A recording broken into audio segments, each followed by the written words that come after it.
This weekend is Mother's Day, and is this a real holiday, Jason? Are we considering this one a real holiday? Fuck or made up yes. What are you talking about as a made-up holiday? You always got to ask. You always got to ask that. This one's the holiday bearer over here. No, it's just, it's a recognized national holiday by pretty much every country in the world has their own version of Mother's Day because there's nobody more important in this world than mothers.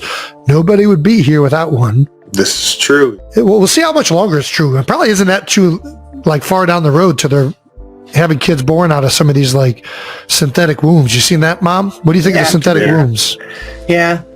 Well, would you ever do it? Stuff happens. Would you ever do it? Would I ever do it? No, probably not. No. How do you think? There's got to be something wrong with those people that come out of them, right? No. They're going to have something wrong with them. No. I mean, it all has to do with, your family's makeup and DNA and everything like that. So it is what it is. Yeah. No matter where you're born or how you're born, it's just going to be a basis of your ancestry, basically.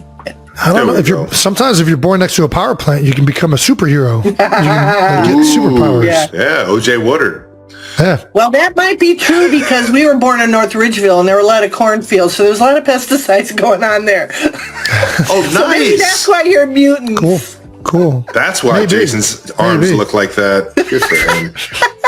Mom, what do moms really want on Mother's Day? They want to be with their children, which doesn't happen often, but when they're older. But yeah, that's basically it. It's time. That's it. You like flowers? Always make you happy, right? Yeah, basically. Yeah, nice. Flowers are nice, and pistachios. Yeah, I like pistachios. I do. I like macaroons or macarons, whatever they call them, French. Ooh. You like those? The little sandwiches. Oh yeah. Yes. Oh yeah. I thought you were a big fan of the little turtles. I love those too. Turtles? I love caramel and chocolate too. That's always good. Can't never go wrong with chocolate. What do you think about it? But basically, I think moms just want to be around their families. So sometimes it works, sometimes it doesn't. So it is what it is. All right.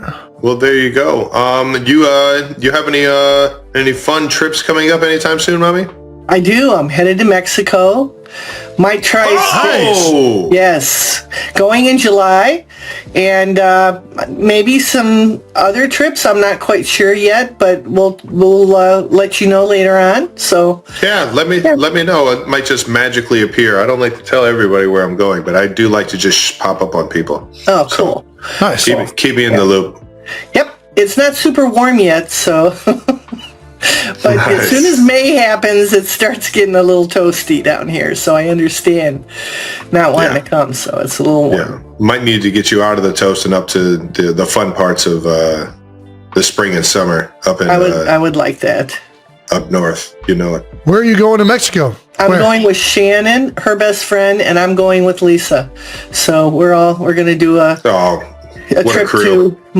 trip to Mexico. Go up, I think it's Chichen Itza and Tulum. We're going to go visit the ruins. Oh, Tulum. Going to see some cenotes? I don't know. That's a good question. But you should go and see some cenotes. When we got to go to Mexico with when the Chiefs played there because we got to see Mexico City, Teotihuacan. So that was fun. That was wonderful. That? It's another place. Pyramids of the Mayans, and it's massive. Oh. Jason, did you know that there were pyramids in Mexico too? One of the largest. I knew they were down there. Yeah, the Aztecs. Yeah, they had them down there, right? Yeah. Yep. Didn't know their names though. Teotihuacan? Yeah, Teotihuacan is one of the places that, in fact, some of their pyramids are even bigger than the ones in Egypt. So we'll have to. It's kind of interesting. Wow. They don't teach us that. You think aliens built them? Be honest. You're under oath. I don't know.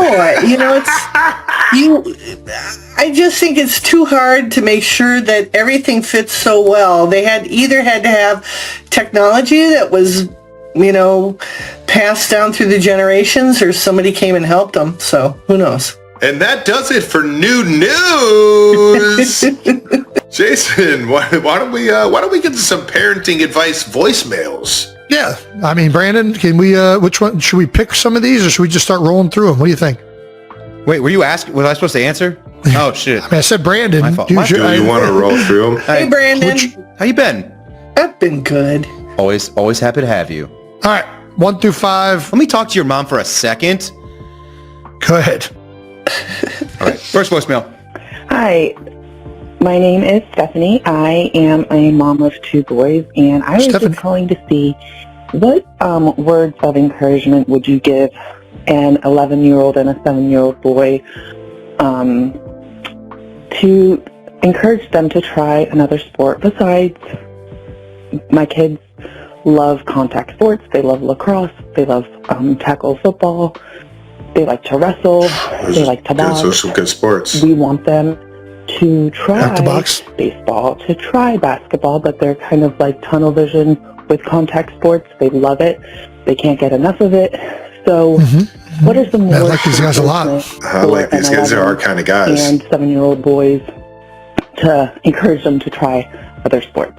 Great question, Mom. You want to take Great that one? question. Yeah, What do Mom, you got it? How did you get us into all of them? You know, your dad was a big part of finding, different teams and things like that. But we always wanted you to just have a great time, have fun, keep busy. When you're moving, you're not getting in any trouble. Whatever sport you like, if you like, contact sports, and do that. If you like sports that are, playing badminton or whatever, do that. It's like you have to love what you're doing.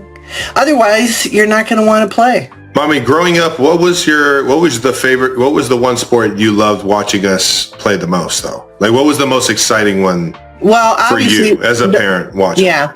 Obviously, the most exciting was team sports, where hockey was a blast because it was constantly moving. So you could watch there was no stopping. It was, jumping off over the, the boards. You just were going all the time.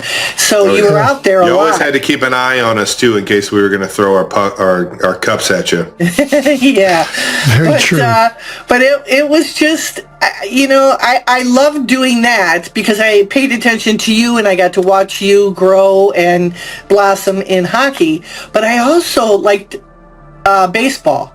Because in baseball, you would be up to bat maybe once, maybe twice, and you would catch the ball maybe once or twice, unless you were the pitcher or the catcher, which Jason was. So he was constantly out there because he was catching and throwing, pitching. They only put me on the mound when we hated the other team and they wanted to see me just strike fear into kids. Yeah, and throw the ball like this close to their nose. Yeah, but I enjoyed the parents at those sports. Baseball, the parents were just awesome. And we laughed Mom was a always lot. in the right. Yeah, Mom was always in the right field in the baseball games, having a comedy hour with all the other mothers on the team. We were always telling jokes and laughing. It was great. And then they're like, "Wait a minute, my son's up to bat." Yeah.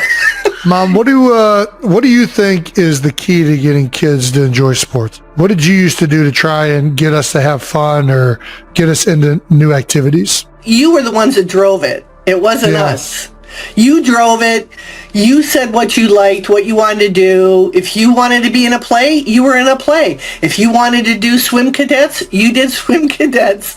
If it's like we just went along for the ride. You guys drove everything, and that's the way it should be. Parents should stay out of it. They shouldn't push their kids into things they don't want to do. They're going to have a wonderful childhood. If they love what they do, they're going to get good at it. So that's the simple. Football in middle school, and I was always 2 steps behind. So I was in 5th grade while he was in 7th grade. Yeah. And he was starting to play football, and I was like, man, I want to play football. I remember Dad took me down to Heights Tigers tryouts, and I saw how many kids were trying out for the football team at that age, and I was just overwhelmed with like not knowing anybody and understanding like. As a kid, you kind of want to play sports with your friends or people that you know and things like that. And you guys always found teams where we knew the kids on the team. Well, definitely we would check out, who the coaches were, what parents were there, who was involved, if there were a bunch of parents that were involved, or there were a bunch of parents that weren't involved.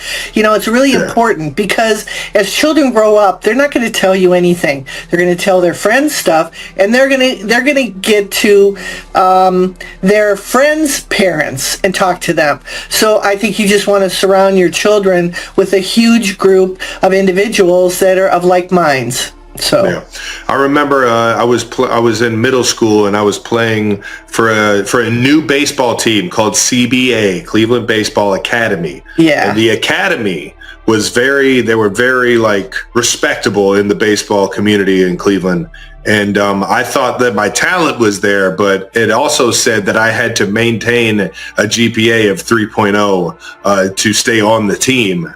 And I looked at my dad after the tryouts, and I was like, Dad, I think I can play on this team, but I don't know if I can. I don't know if I can keep up this whole 3.0 GPA. Yeah. And and yeah, so I ended up just cheating the system, because when you're good at sports, they want you on the team. Mom, what if there's a kid you had? Let's say we had a third brother. Story. If we had a third brother, oh my! You have a third brother named Dale. Yeah. And Dale didn't like sports, and he didn't want to do anything but sit in the house all day. Would you just let Dale sit in the house all day and not play sports or do anything extracurricular? I would try to find something that they like to do. Anything to get them out of the house. Whether it was maybe they wanted to be a long distance runner. Maybe they were just like... this kid wants to do nothing. He's got no motivation, no friends. Hypothetical. Taylor Swift can't stop thinking about her fiancé Travis Kelce, leaving multiple heartfelt tributes to him throughout her The Fate of Oilia music video. The most striking nod to the Kansas City Chiefs star, 36, comes as a radiant Swift catches and passes a football while sliding down a hallway, belting the lyrics, "Pledge allegiance to your hands, your team, your vibes," capturing both romance and playful energy. 3 additional loving references bring the total to 4, each layered with symbolic flair. Released by Swift 35 on Sunday, October 5th, the video spotlights a dressing room door adorned with the number 87, honoring Kelce's iconic Chiefs jersey. Another touching tribute unfolds as Swift enters the dressing room, surrounded by dancers in glittering red costumes, perfectly blending high-octane choreography with intimate nods to their blossoming love story, leaving fans captivated and emotionally invested. In the background of the dancers' lively gathering, a striking black and white photo of Travis Kelce appears tucked into the corner of a vanity mirror, instantly catching fans' attention. Following the release of Swift's music video, the first off her 12th studio album, The Life of a Showgirl, social media erupted with speculation over the photo's origins. According to a Page 6 report published Sunday, some fans guessed it was a frame from Kelce's 2016 Catching Kelce reality series, while others believed it came from his October 2024 guest role in Ryan Murphy's Grotesquerie. Yet another group suggested it was from Kelce's 2016 AfterBuzz TV interview, during which he famously revealed he had wanted to kiss Swift, adding layers of intrigue and nostalgia to the visual Easter egg. The old interview also revealed Kelce's wild teenage fantasies, including wanting to kill Ariana Grande and marry Katy Perry, adding a layer of playful scandal to his past. A third lyrical nod to Kelce appears when Swift sings, "I heard you calling Slash on the megaphone. You want to see me all alone," likely referencing his failed attempt to gift her a friendship bracelet with his phone number during her Eras tour, before their paths had officially crossed. Kelce shared the story on a July 2023 episode of his podcast, New Heights, giving fans an intimate glimpse into their pre-connection misadventures. Swift's latest music video is drenched in cinematic glamour, opening with the singer springing to life from a picture before navigating multiple time periods. Portraying an array of characters, she dons numerous outfits and hairstyles, including dramatic wigs ranging from long and sleek black to cascading curly red, cementing the video as a visual feast for fans and a playful homage to her love story with Kelce. The music video closes with Swift submerged in a bathtub of water, perfectly echoing the artwork from the Life of a Showgirl album cover and bringing the visual narrative full circle. Swift officially announced the album during a guest appearance on New Heights, sitting beside her then-fiancé while revealing something special to the podcast's co-host, Travis's older brother Jason Kelce. "This is my brand new album, The Life of a Showgirl," she said, opening a mint green case emblazoned with her initials to reveal her record, before unveiling the complete 12-song track list, The Fate of Oilia. Elizabeth Taylor, Opalite, Father Figure, Eldest Daughter, Ruin the Friendship, Actually Romantic, Wishlist, Wood, Cancelled, Honey, and the title track featuring Sabrina Carpenter. Meanwhile, Travis Kelce celebrated his birthday in unmistakable style, stepping off the team plane in Florida ahead of the Kansas City Chiefs clash with the Jacksonville Jaguars, dressed impeccably in a timeless, dapper look that turned heads. The Chiefs arrived flaunting their signature style, blending casual comfort with sharp sophistication. Nick Bolton kept it laid back in a simple shirt and baggy pants, while Trent McDuffie and Harrison Butker turned heads in tailored, sleek suits. Travis Kelce elevated his look with a monochrome ensemble featuring beige corduroy trousers and light brown suede pointy boots. He masterfully layered textures, pairing a dark brown suede jacket with a matching large duffel bag and a classic newsboy cap, creating a polished yet effortlessly stylish statement that perfectly balanced flair and elegance.